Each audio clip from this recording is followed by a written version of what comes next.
Mother-in-law dictated her rules in my house. "You will do everything I say because I am smarter and you loser," she said. I smiled and kicked her out. 2 days later, when my wife, "You will do everything I say because I am smarter and you are a loser." Mother-in-law Margaret sat at the head of my dining room table as if she owned the place. In her mind, she probably did. My wife, Emily, sat next to her, smiling into her wine glass. It wasn't the first time I'd heard this kind of talk, but something about tonight felt different. Maybe it was the way she said it, like a final statement. Like she really believed I would never fight back. For 4 years, my mother-in-law had lived under my roof, dictating her own rules. She criticized the way I lived, the way I worked, even the way I breathed. She never missed an opportunity to remind me that her daughter deserved better, someone richer, more ambitious. Someone who wasn't me. I had a steady job, a respectable one. I paid my share of the bills, but it wasn't enough. Emily wanted more. She wanted a lavish lifestyle, a $1 million business she didn't have to work for. She wanted vacations, designer clothes, expensive jewelry, things she thought a husband should provide. My work didn't impress her. My consistency didn't impress her. And thanks to Margaret whispering in her ear every day, my wife had long since stopped pretending to respect me. Margaret had even gone so far as to threaten me, saying that if I didn't step up, she would make sure Emily found someone who would. She had her sights set on Brian, our neighbor. A single businessman with money to throw around. She made it clear that Emily would be better off with him. I never argued. I never fought back. I just kept quiet. Until tonight. Margaret took another sip of wine and grinned. "It's about time you did something useful, Richard. Get a real job. One that can fully support my daughter, so she doesn't have to waste her life splitting bills like some common woman. And while you're at it, buy me that car I've been looking at. $15,000. No big deal if you weren't such a loser." Emily laughed like it was the most sensible thing in the world. She didn't even look at me, just swirled her wine and waited for my reaction. I exhaled. Slowly. Then, for the first time in years, I smiled. A real, genuine smile. "Pack your things," I said, pushing back my chair. The room fell silent. Margaret blinked. Emily frowned. "What did you just say?" my wife asked. I kept my voice calm. I said, "Pack your things. You're leaving. Both of you." Margaret scoffed and shook her head. "Don't be ridiculous." I slammed my hand down on the table so hard the dishes rattled. "Now!" Emily flinched. Margaret's face contorted in disbelief. "You wouldn't dare," she hissed. I stood up. I could feel the years of pent-up resentment boiling to the surface. My hands clenched into fists at my sides. For a brief moment, I actually thought about hitting her, but I stopped myself. Instead, I did something worse. I told her the truth. "You are a miserable, controlling, selfish woman who has done nothing but make my life hell since you set foot in this house. You're a parasite. You've poisoned your own daughter into thinking she's entitled to a life she doesn't deserve. And the worst part? She actually believes you. You have no place in my house anymore." Margaret's face fell, her eyes watering. "You ungrateful dash." "I don't care." I cut her off. Then I turned to Emily. "You want to live with your mother? Go. You want a husband who'll throw money at your every whim while you sit around and do nothing? Go find one. But it won't be me." Emily stared at me, stunned. She had no words. The next morning, Margaret was gone. But Emily stayed. She didn't speak to me for 2 days. When she finally did, she had a lot to say. And that's when the real war started. For 2 days, Emily didn't say a word to me. She walked around the house like a ghost, arms folded, eyes cold. I wasn't sure if she was processing what had happened or just waiting for me to break. Maybe she thought I'd apologize. Maybe she thought I'd beg her to stay. But I didn't back down. Margaret was gone. I hadn't asked where she'd gone, and I didn't care. The house felt lighter without her constant nagging, without the weight of her judgment hanging over me. I slept better those 2 days than I had in years. I went to work, came home, ate dinner in peace. And then, on the third day, Emily finally spoke. I can't believe you did this. I looked up from my laptop, barely acknowledging her. Did what? She scoffed. Don't play dumb, Richard. You kicked my mother out. She had nowhere to go. Do you even care? She's a grown woman. She'll figure it out. Emily crossed her arms. You didn't even give me a say. You just threw her out like garbage. I closed my laptop and looked at her.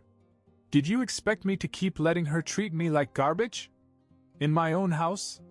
Emily rolled her eyes. Oh, please. She was just being honest with you. She wanted you to be better for us. I laughed. I couldn't help it. She really believed that. She wanted me to buy her a car, Emily. Emily's expression didn't change. So? I stared at her, waiting for some sign of reason, some flicker of the woman I had married. But it wasn't there. Then she smiled. Well, it doesn't really matter, does it? You think you've won, but you haven't. My mom will be fine. I raised an eyebrow. What does that mean? She leaned against the counter, smiling as if she had a secret. She's staying with Brian. I blinked. Excuse me? She laughed. Oh, come on. Did you really think my mom had nowhere to go? Brian offered her a place the minute you kicked her out. And you know what? He's been nothing but supportive. He's even helped me figure out my next steps. Something inside me tightened. Your next steps? I repeated slowly.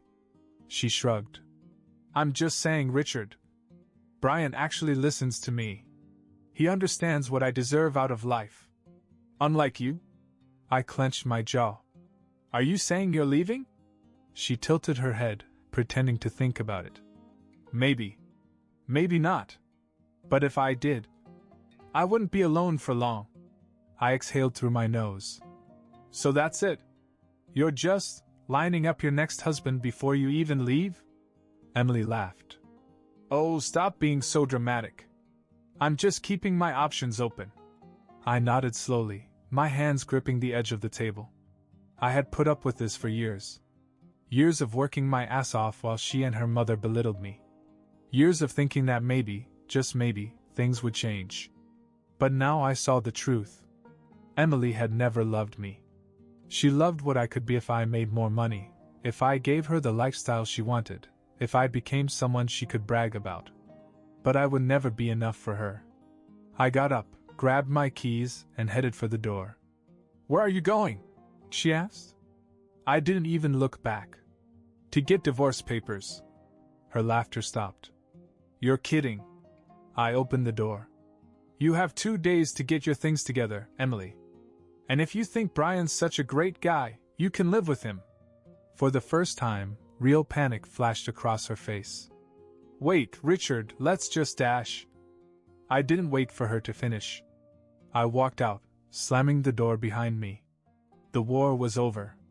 Or at least I thought it was. But I had no idea what came next. I was sitting in my car outside the lawyer's office, gripping the steering wheel. My heart was pounding, but it wasn't fear, it was adrenaline. 4 years of being treated like nothing, of being a punching bag for Emily and her mother, were about to end. The divorce papers were in the passenger seat. I had them drawn up in a matter of hours. No waiting, no hesitation. She wanted to keep her options open. Fine. I just closed the one she had with me. When I got home that night, Emily was waiting in the living room, arms folded. Okay, Richard, she said, her voice tight. Let's talk about this. I threw the papers on the coffee table. Nothing to talk about. Sign them. Her lips pressed together. You're being ridiculous. You're really going to throw away our marriage over a fight? I laughed. A real, bitter laugh. One argument? Emily, this has been 4 years of your mother running this house, of you acting like I'm some kind of failure for working a normal job instead of making millions. You never respected me. I was just the guy who paid for your life while you waited for someone richer to come along. Her expression darkened. That's not true. Really? I crossed my arms. Then why is your mother already setting you up with Brian? She flinched. Just a little. Yeah. I nodded. I know. You didn't deny it yesterday, and I can see in your face that you love having this backup plan. But I'm done being your safety net. Sign the papers and go live your dream life next door. Emily's eyes narrowed. You're going to regret this. No, I said calmly. I won't. She didn't sign it that night. Instead, she stormed upstairs and slammed the bedroom door. I spent the night on the couch, not that I minded. The silence was a relief. The next morning I awoke to find Emily had grabbed a suitcase and left. No note. No text. Just gone. I expected relief. I expected peace. Instead, I felt a strange tightness in my chest. Something wasn't right.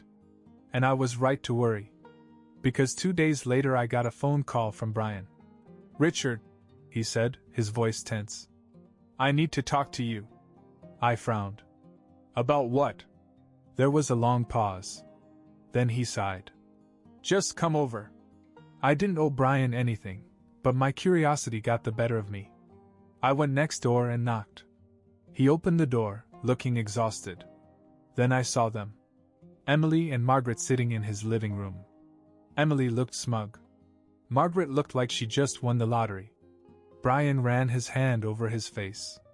They showed up 2 days ago. Said you kicked them out? I crossed my arms. I did. Margaret spoke first.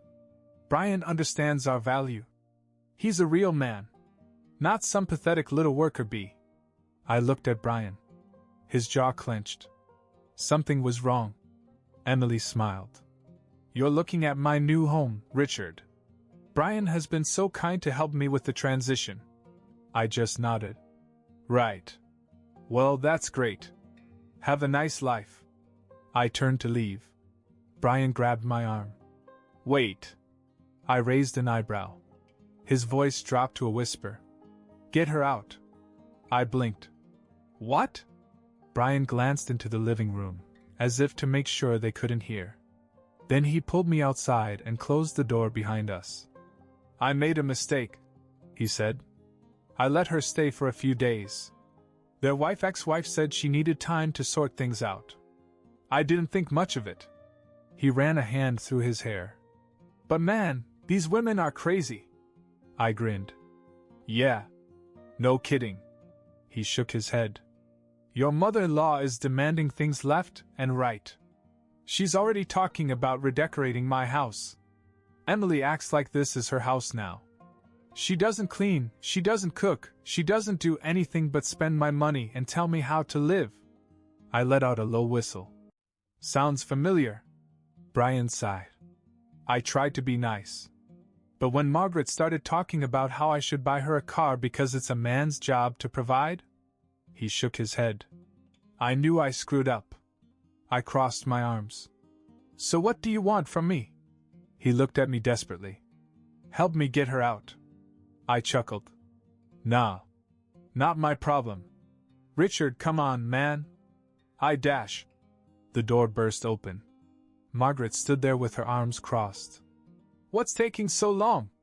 Brian stiffened. Margaret, listen, Dash. She waved a hand. Oh, shut up.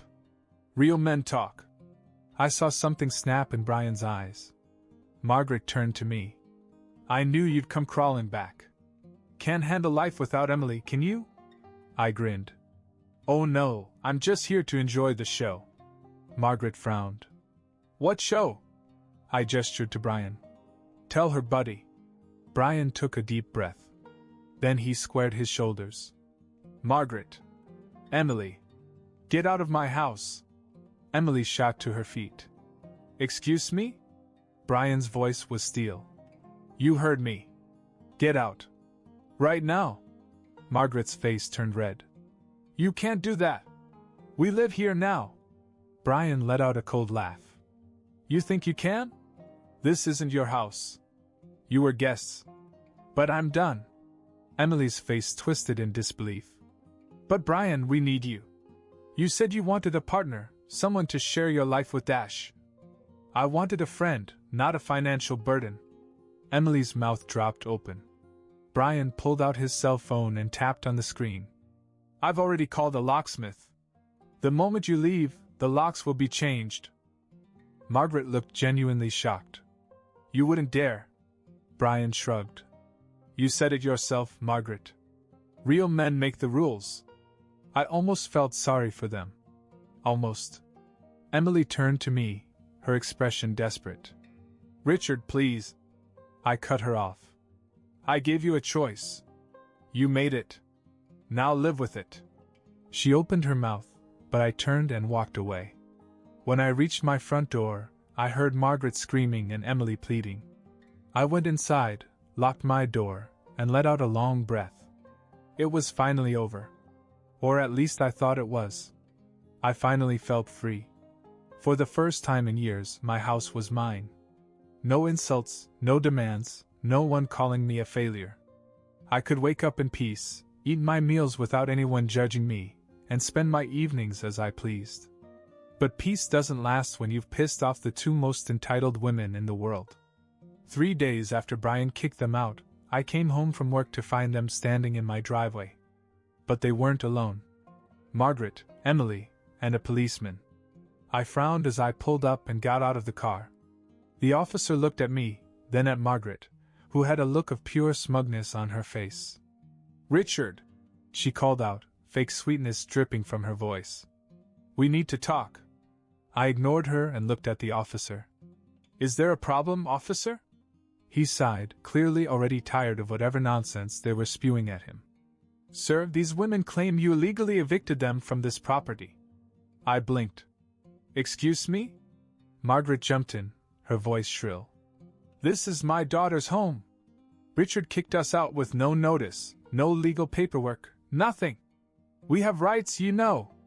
I let out a short laugh. You don't live here, officer. This is my house. Margaret was never on the lease, and Emily left voluntarily. Emily stepped forward, her voice suddenly soft. Baby, please. I didn't want to leave forever. I just needed space. But I'm back now. This is still my home. I turned to the officer. Can I prove that you don't live here anymore? He nodded. If they're not listed on the lease or mortgage, and they moved out voluntarily, then no eviction laws apply. I pulled out my phone and opened the security camera app. I pointed the screen at the officer and played the footage from the morning Emily had left, suitcase in hand. There, I said. That's her leaving on her own. And I can also get Brian to testify that they moved in with him right after that. The officer barely looked at her before turning back to me. Sounds like you're in the clear. Then he turned to them. Ladies, you have no right to be here unless you have a legal document proving your tenancy. I suggest you leave. Margaret's face fell. Emily's eyes went wide. Wait. But I'm his wife. I have a right to be here. The officer looked at me. Are you two still legally married? I grinned and pulled the divorce papers out of my pocket. Not for long. She refused to sign, but she's not living here while she drags her feet. Margaret lost it. You monster! You're leaving my daughter because of a stupid little fight. Do you know how many men would kill to have a woman like her? I shrugged. Then she can go find one. Maybe Brian's still available. Emily's face twisted in anger. I gave you everything, Richard. I raised an eyebrow. Everything? You never even respected me. You treated me like a paycheck that wasn't big enough. Margaret stepped forward, shaking with anger. You will regret this. You need us, Richard. You're nothing without us. I smiled. I think I'll take my chances. The officer sighed. All right, that's enough. If you two don't leave right now, I'm going to have to charge you with trespassing. Margaret and Emily looked at each other and realized they had lost. Margaret huffed. Fine. But don't come crawling back when you realize what a mistake you've made. Emily turned one last time, her eyes searching my face. Are you sure about this, Richard? I met her gaze, and for the first time in years, I felt absolutely certain. I've never been more sure of anything in my life." She swallowed, then turned and walked away. The officer gave me a nod before following her off my property. I went inside, locked my door, and exhaled. It was finally over. Or so I thought. Because 2 weeks later, I got a call that made my blood run cold. It was Brian. And this time he wasn't calling to complain. He called because Margaret and Emily had ruined his life. His voice was frantic. "Richard, man, I messed up. I really messed up." I sighed, already knowing the cause. "What did they do now?" "They ruined everything," he groaned. "I let them back in. I know. I should have just cut them off. But Emily came back crying, saying she had nowhere else to go, that you had turned into some cold-hearted monster. I felt bad, man." "And Margaret?" "She played the victim perfectly. Said she was an old woman with nowhere to turn." I shook my head. "Let me guess. They didn't just stay for a couple of days." "Oh, they moved in," he said bitterly. "Within a week, they were treating my house like it was theirs. Margaret started redecorating, without asking. Emily maxed out my credit cards. They refused to clean, refused to cook. And if I dared to complain, they called me selfish and ungrateful." I almost laughed. It was classic. "And then," Brian continued, voice rising, "Emily got comfortable. She started talking about our future together, about how I needed to take care of them properly. Then Margaret had the audacity to say I should put the house in Emily's name since I was so in love with her." I nearly choked. "Are you serious?" "Oh, I wish I was kidding." I leaned back, smirking. "So? What did you do?" Brian let out a dark laugh. "I evicted them." That made me sit up. "Wait, legally?" "Yep," he said, satisfaction clear in his voice. "I realized if I let them stay any longer, I'd lose everything. So I talked to a lawyer. Turns out, in my state, if they stay past a certain number of days, they can claim tenant rights. So I had to do it fast." I whistled. And today was the deadline," Brian said. "I had them served with a formal eviction notice. They lost their minds. Margaret called me every name in the book, screamed that I was a disgrace to men. Emily tried to pull the Poor Me Act, but I didn't fall for it this time." He sighed. "This morning, they had to pack their bags and leave." I grinned. "So where are they now?" "That's the best part," Brian said, chuckling. "Margaret has no money. She burned through her savings years ago. And Emily? She never worked a day in her life. They called everyone they knew, begging for help. And no one wanted them," Brian said. "Their friends? Gone. Their family? Sick of them. The only person who agreed to take them in was some cousin 3 states over." I laughed. I really laughed. "So they're gone?"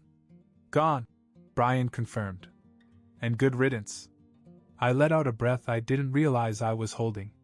Margaret and Emily had spent years treating me like garbage, acting like they were untouchable. Now, they were broke, homeless, and completely alone. Brian chuckled. "I gotta admit, man, I don't know how you lasted 4 years." I smirked. "I don't either. But I do know one thing." "What's that?" I leaned back in my chair, savoring the moment. "They'll never be my problem again."